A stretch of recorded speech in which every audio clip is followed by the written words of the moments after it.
విజృంభిస్తోందా అంటే అవుననే మాట వినిపిస్తోంది. 24 గంటల్లో 7 మరణాలు నమోదు కావడం ఇప్పుడు ఆందోళన కలిగిస్తోంది. మరి ముఖ్యంగా కేసుల సంఖ్య 3000 దాటేసింది అంటే అర్థం చేసుకోవచ్చు. ఇక ఆంధ్రప్రదేశ్లోనూ కరోనా డేంజర్ బెల్స్ మోగిస్తోంది. 9కి పైగా కరోనా పాజిటివ్ కేసులు నమోదు కావడం ఆందోళన కలిగిస్తోంది. ఇన్ఫాక్ట్ 9కి పెరిగింది పాజిటివ్ కేసుల సంఖ్య. ఇక ఏలూరు కలెక్టరేట్లో 4గురికి పాజిటివ్గా నిర్ధారణ అయింది. కరోనా పాజిటివ్గా నిర్ధారణ అయినట్టుగా తెలుస్తోంది. ఇక తెలంగాణలోనూ 3కు చేరింది పాజిటివ్ కేసుల సంఖ్య. ఖమ్మంలోకి కరోనా ఎంట్రీ ఇచ్చింది. దీంతో అక్కడ వైద్య శాఖ అప్రమత్తమైంది.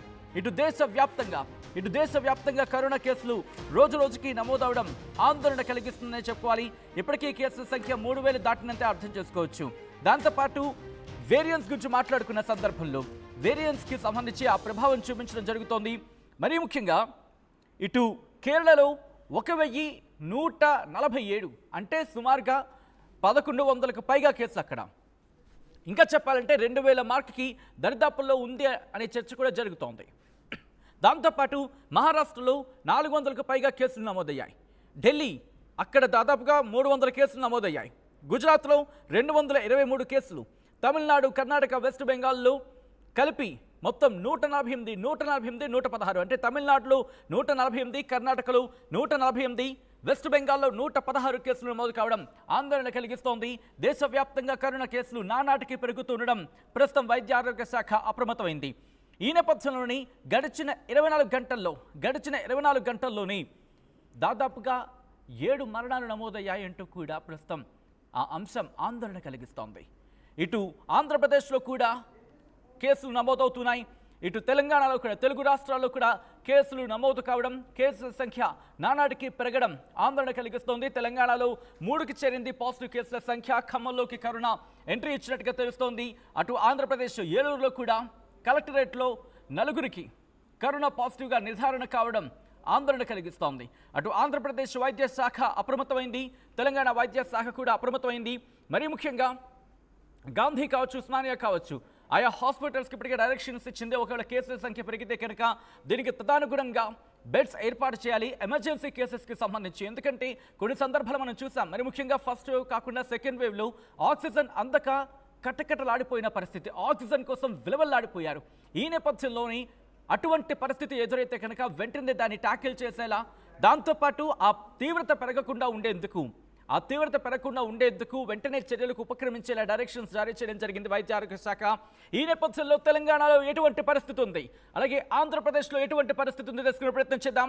ఆంధ్రప్రదేశ్ నుంచి మా ప్రతినిధి మణికుమార్, తెలంగాణ నుంచి మా ప్రతినిధి ఉదయ్ లైవ్లో సిద్ధంగా ఉన్నారు. ముందుగా నేను ఆంధ్రప్రదేశ్కి వెళ్లే ప్రయత్నం చేస్తున్నాను. ఆంధ్రప్రదేశ్లో ప్రెసెంట్ పరిస్థితిని తెలుసుకునే ప్రయత్నం చేద్దాం. మా ప్రతినిధి మణికుమార్ అప్డేట్స్ అందించేందుకు సిద్ధంగా ఉన్నారు. మణికుమార్, ప్రస్తుతం ఆంధ్రప్రదేశ్లో ఎన్ని కేసులు ఉన్నాయి? దాంతోపాటు ఏలూరులో కలెక్టరేట్లోని 4గురికి కరోనా పాజిటివ్గా నిర్ధారణ తెలుస్తోంది. ప్రస్తుతం పరిస్థితి ఏంటి?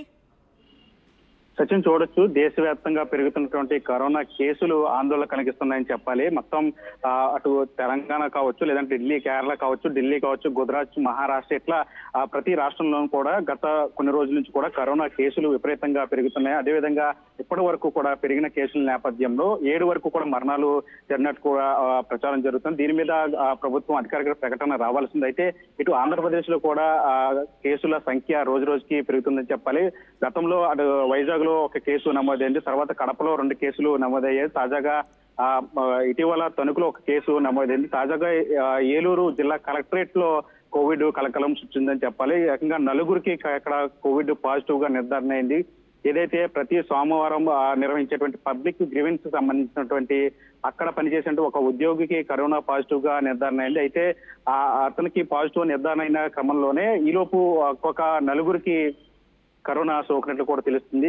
ఎవరైతే ఆ ఉద్యోగి గ్రీవెన్స్ లో పనిచేసేటువంటి ఉద్యోగికి కోవిడ్ పరీక్ష నిర్వహించిన తర్వాత కరోనా పాజిటివ్ వచ్చిన తర్వాత జిల్లా కలెక్టర్ విట్రచెల్లి ప్రత్యేకంగా దీని మీద దృష్టి పెట్టి మొత్తం జిల్లా కలెక్టర్ లో పనిచేసేటువంటి దాదాపు 80 నుంచి 100 వరకు కూడా అక్కడ ఉద్యోగులు పనిచేసే వాళ్ళందరికీ కూడా కోవిడ్ టెస్టులు నిర్వహించిన నేపథ్యంలో తాజాగా 4గురికి ఎవరైతే డిఫెన్స్ లో పనిచేసే ఉద్యోగితో మరొక 4గురికి కోవిడ్ పాజిటివ్ గా నిర్ధారణ. దీంతో మొత్తం జిల్లా యంత్రాంగం అంతా కూడా అలర్ట్ అయింది. వెంటనే ఎవరైతే 4 కరోనా సోకినట్టు వారందరికీ కూడా ప్రస్తుతం హోమ్ ఐసోలేషన్ లో ఉంచి చికిత్స అందిస్తున్నట్టు తెలుస్తుంది. మొత్తం మీద అటు ఆంధ్రప్రదేశ్ లో కరోనా కేసుల సంఖ్య కలకలం లేస్తుందని చెప్పాలి. గతంలో చూసాం మనం, ఫస్ట్ వేవ్ లో కావచ్చు, సెకండ్ వేవ్ లో కావచ్చు, ఎన్ని మరణాలు జరిగాయి, కోవిడ్ ఎంతటి విధ్వంసం సృష్టించింది అనే దాని మీద దృష్టిలో పెట్టుకుని ఇప్పుడు ప్రస్తుతం ఆంధ్రప్రదేశ్ మొత్తం జిల్లా వైద్య శాఖ అంతా, రాష్ట్ర వైద్య శాఖ అంతా కూడా అప్రమత్తమైంది. ఎక్కడికక్కడ ఆసుపత్రులకు సంబంధించి బెడ్లు కావచ్చు, లేదంటే ఆక్సిజన్ సిలిండర్లు కావచ్చు, లేదంటే అవసరమైనటువంటి పరికరాలు అన్ని కూడా సిద్ధం చేస్తున్నట్టు కూడా తెలుస్తుంది. ఏలూరు జిల్లా ఆసుపత్రుల్లో కూడా ప్రత్యేకంగా కోవిడ్ వార్డును కూడా ఏర్పాటు చేసిన పరిస్థితి కనిపిస్తుంది. ప్రస్తుతానికి ఏలూరు జిల్లా కలెక్టరేట్ లో నలుగురికి కోవిడ్ రావడం అంతా కూడా మొత్తం జిల్లా వ్యాప్తం కూడా కలకలం రేపుందని చెప్పాలి. ఈ విషయాన్ని అధికారులు కూడా గోప్యంగా ఉంచినట్లు కూడా తెలుస్తుంది. ఇది ఆలస్యంగా ఈ విషయం అంతా కూడా బయటకు వచ్చింది. కరోనా సృష్టించేటువంటి విధ్వంసం ఎలా ఉంటుందో ప్రత్యేకంగా చెప్పాల్సిన అవసరం ఉంది. ఇలాంటి సమయంలో ప్రభుత్వ అధికారులు ఈ విషయంలో అంటే ప్రజలందరూ వచ్చి ఇక్కడ ఫిర్యాదులు ఇచ్చేటువంటి పబ్లిక్ గ్రీవెన్స్ లో కరోనా కేసులు రావడం అంటే ఖచ్చితంగా ఇది ఇతరులకు కూడా వ్యాపించే అవకాశం ఉంది. కాబట్టి దీని మీద ఎందుకు అధికారులు అప్రమత్తం చేయలేదు ప్రజలనే ఒక విమర్శలు కూడా ఎదురవుతున్నాయి. దీని మీద ప్రస్తుతానికైతే వీళ్ళందరూ కూడా ఎవరైతే కరోనా సోకినటువంటి నలుగురు వ్యక్తులు కూడా ప్రస్తుతం ఐసోలేషన్ లో ఉంచి చికిత్స అందిస్తున్న పరిస్థితి కనిపిస్తుంది. ప్రధానంగా ఏలూరులో గతంలో కూడా రక్త చికెన్ వైరస్లతో చాలా ఇబ్బంది పడిన పరిస్థితులు కూడా ఇప్పుడు కరోనా లాంటి డేంజర్ బెల్స్ ఇప్పుడు ఏలూరు జిల్లా వ్యాప్తంగా కూడా భయాందోళన కలిగిస్తున్న పరిస్థితి. గతంలో కూడా శాంతినగర్ లో ఇద్దరు దంపతులకు కరోనా సోకింది. వారిని విజయవాడ మణిపాల్లో హాస్పిటల్లో ఉంచి చికిత్స అందించారు. అయితే కరోనా ప్రస్తుతానికి ప్రమాదం తప్పిందనుకున్న సమయంలోనే ఇప్పుడు తాజాగా మళ్ళీ ఏకంగా జిల్లా కలెక్టరేట్ లోనే కోవిడ్ కేసులు ఎక్కువ శాతం రావడంతో ఇప్పుడు అంతా కూడా భయాందోళన వ్యక్తం చేస్తున్నారు. ప్రస్తుతం దీని మీద జిల్లా అధికారుల యంత్రాంగం అంతా కూడా అప్రమత్తమైంది. ఎక్కడికక్కడ కోవిడ్ టెస్టులు కావచ్చు, లేదంటే ఆసుపత్రులకు సంబంధించి ఏర్పాట్లు అన్ని కూడా చేస్తున్న పరిస్థితి కనిపిస్తుంది. సచిన్ రైట్ మణికుమార్, ఒక్కసారి మీరు లైన్లో ఉండే ప్రయత్నం చేయండి. ఆంధ్రప్రదేశ్ నుంచి నేరుగా తెలంగాణకు వెళ్లే ప్రయత్నం చేస్తున్నాను. ఖమ్మంలో కూడా కరోనా ఎంట్రీ ఇచ్చినట్టుగా తెలుస్తోంది. ఈ నేపథ్యంలో వైద్య శాఖ ఎటువంటి జాగ్రత్తలకు, ఎటువంటి చర్యలకు ఉపక్రమించింది తెలుసుకునే ప్రయత్నం చేద్దాం. మా ప్రతినిధి ఉదయ్ అప్డేట్స్ అందించేందుకు సిద్ధంగా ఉన్నారు. ఉదయ్, ఖమ్మంలో ప్రస్తుతం పరిస్థితి ఏంటి? అట్ ద సేమ్ టైం వైద్య ఆరోగ్య శాఖ ఎటువంటి ఏర్పాట్లు చేయడం జరుగుతోంది? కరోనా ఏ స్థాయిలో అక్కడ విజృంభిస్తోంది? మరి ముఖ్యంగా ఎన్ని కేసులు నమోదవడం జరిగింది ఖమ్మంలో?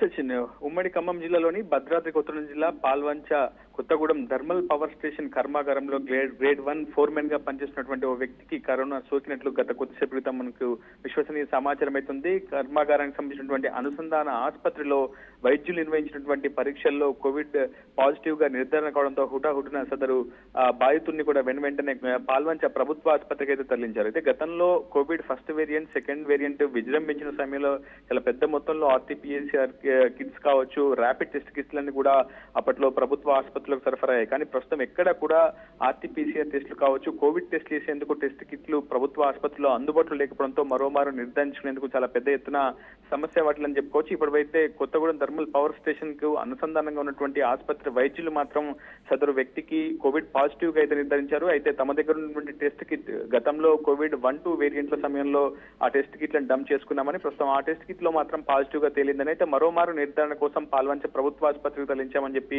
KTPS వైద్యులు చెప్తున్నారు. పాల్వంచ ప్రభుత్వ ఆసుపత్రి సూపరింటెండెంట్ కూడా RTV సంప్రదించింది.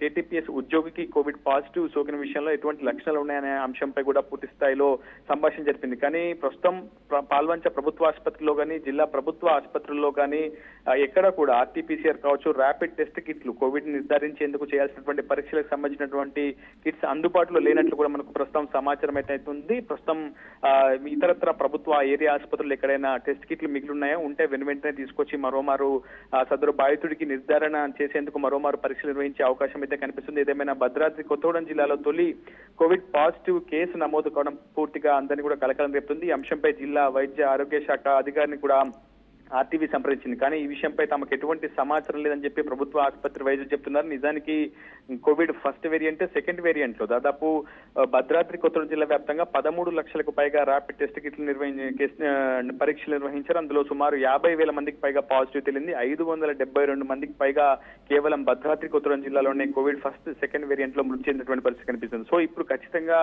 ప్రభుత్వం నిజానికి అప్రమత్తం కావాల్సి ఉంది. ఇప్పటికే కేంద్ర రాష్ట్ర ప్రభుత్వాలుగా కూడా చాలా క్లియర్ కట్ గైడ్ లైన్స్ కూడా విడుదల చేశాయి. జిల్లా వైద్య ఆరోగ్య శాఖ అధికారులతో ఎప్పటికప్పుడు కాన్ఫరెన్స్లు కూడా నిర్వహిస్తున్నాయి. ఖచ్చితంగా ఐసోలేషన్ వార్డులు ఏర్పాటు చేయాలి, ర్యాపిడ్ టెస్టులు కూడా ఎప్పటికప్పుడు అందుబాటులో ఉంచుకోవాలని చెప్పి రాష్ట్ర వైద్య ఆరోగ్య శాఖ కూడా చాలా క్లియర్ కట్ గైడ్ లైన్స్ విడుదల చేసింది. కానీ క్షేత్రస్థాయిలో మాత్రం ఎక్కడా కేసులు నమోదు కాలేదు, ఎందుకు అంత కంగారు పడుతున్నారన్న ఒక అభిప్రాయాన్ని నేరుగా ఒక నిర్లక్ష్యపు వైఖరిని ప్రస్తుతం జిల్లా ప్రభుత్వ వైద్య ఆరోగ్య శాఖ అధికారులు స్పష్టంగా చెప్తున్నటువంటి పరిస్థితి కనిపిస్తుంది. ఇప్పుడు కూడా సదరు లక్షణాలు ఉన్నటువంటి అంటే కోవిడ్ లక్షణాలు ఉన్నటువంటి ఆ బాధితుడు కావచ్చు, కేటీపీఎస్ వైద్యులు ధృవీకరించిన విధంగా కోవిడ్ పాజిటివ్ ఉన్నటువంటి సదరు బాధితుని ఇంకా ఐసోలేషన్ కూడా చేయనటువంటి పరిస్థితి ఉంది. సో ప్రభుత్వ యంత్రాంగం అప్రమత్తం అవ్వాల్సినటువంటి పరిస్థితి ఖచ్చితంగా ఆవశ్యకమైందని చెప్పుకోవాలి. ప్రస్తుతం ఈ అంశంపై జిల్లా కలెక్టర్ కూడా ఆరా తీస్తున్నారు. మరోమారు ర్యాపిడ్ టెస్ట్ కిట్ నిర్వహించి సదరు కేటీపీఎస్ గ్రేడ్ 1 ఫోర్మెన్ గా పనిచేసినటువంటి సదరు కార్మికుడికి మరోమారు కరోనా నిర్ధారణ పరీక్షలు చేయాల్సినటువంటి అవసరం అయితే ఎంతైనా ఉంది. Sachin. Right Uday and Manikumar, thanks for the update. ఇటు రెండు తెలుగు రాష్ట్రాల్లో కూడా కరోనా తన ప్రతాపాన్ని చూపిస్తోందా అంటే అవుననే మాట వినిపిస్తోంది. మళ్ళీ కరోనా విజృంభిస్తోందనే చర్చ జోరందుకుంది. 24 గంటల్లో 7 మృతి చెందడం ఆందోళన కలిగిస్తోంది. ప్రస్తుతం దేశవ్యాప్తంగా ఈ కేసుల సంఖ్య 3000 దాటేసింది. ఏపీలో కరోనా డేంజర్ బెల్స్ మోగిస్తోంది. 9కి పైగా కరోనా పాజిటివ్ కేసులు అక్కడ పెరగడం ఆందోళన కలిగిస్తోంది. ఇక ఏలూరు కలెక్టరేట్లో 4కి కరోనా పాజిటివ్ గా నిర్ధారణ అయింది. తెలంగాణలో 3కి చేరింది కరోనా పాజిటివ్ కేసుల సంఖ్య. ఇక ఖమ్మంలో కూడా కరోనా ఎంట్రీ ఇవ్వడం ఆందోళన కలిగిస్తోంది. మీ అభిప్రాయం మాత్రం కామెంట్ రూపంలో చెప్పే ప్రయత్నం చేయండి. మరి ముఖ్యంగా సోషల్ డిస్టెన్సింగ్, అలాగే శానిటైజింగ్, దాంతోపాటు అంటే మాస్క్ పెట్టుకోవడం, దాంతోపాటు శానిటైజ్ చేసుకోవడం, అలాగే సోషల్ డిస్టెన్స్ పాటించడం, ఈ మూడింటిని పాటిస్తే కనుక కరోనాను మనం నియంత్రించవచ్చు. పూర్తిగా మనం నిర్మూలించే ప్రయత్నం చేయలేకపోవచ్చేమో, కానీ నిర్మూలించే ప్రయత్నానికి సంబంధించి మాట్లాడుకునే సందర్భంలో నియంత్రణ మాత్రం మనం పాటించగలం. వీటిని పాటించే క్రమంలో వాటిని నియంత్రించగలిగితే ఆ వైరులెంట్ అంటూ ఉంటాం కదా సాధారణంగా, అంటే ఆ వ్యాప్తికి సంబంధించి వాటిని మనం కనీసం నియంత్రించగలిగే సత్తా, ఆ శక్తి మనకుంది. సో ఈ నేపథ్యంలో దయచేసి బయటకు వెళ్ళే క్రమంలో మరి ముఖ్యంగా ఏజ్ పైబడిన వాళ్ళు, పెద్ద వయసులో ఉన్న వాళ్ళు కావచ్చు, చిన్నపిల్లలు కావచ్చు, దాంతోపాటు మల్టిపుల్ ఇష్యూస్ ఉన్న వాళ్ళు కావచ్చు, లేకపోతే వివిధ అనారోగ్య సమస్యలతో బాధపడుతున్న వాళ్ళు కావచ్చు, బయటకు వెళ్ళేటప్పుడు దయచేసి జాగ్రత్తలు పాటించే ప్రయత్నం చేయండి. సో దట్ కరోనా బారిన పడకుండా ఉండేందుకు దాదాపుగా అవకాశం, ఆస్కారం రెండూ ఉంటాయి. ప్రపంచంలో ఏ మూల ఏ క్షణం ఏం జరుగుతుందో వేగంగా తెలుసుకోవడానికి తొలి వెలుగు వాట్సాప్ ఛానల్ని ఫాలో చేయండి.